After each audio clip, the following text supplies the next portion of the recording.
Don't be a victim. If you listen to the news these days, you often hear about the victim mentality that permeates society today. This can be true even in business. The victim mindset is very different from the owner mindset. Victims want to see what will happen. Owners make things happen. Are you an owner or a victim? The difference is startling and can have a huge impact on the success of your business. Do you often find yourself thinking, I'm swamped, I'm overwhelmed, why does this happen to me? Who can I blame? These are the thoughts of a victim. Instead, you should approach each task with the following thoughts. What can I do? What is my role in the failure?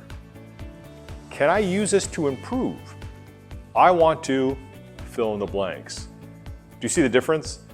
An owner looks at how he can better the situation and places the responsibilities squarely on their shoulders. Times are tough and thriving in business today can be challenging. It is important that you don't live in this doom and gloom world and instead take charge and deal with all the challenges that running a business will throw at you. Hey, thanks for watching. Come back each week for new videos. Make sure to hit the subscribe button so you don't miss any of our educational content.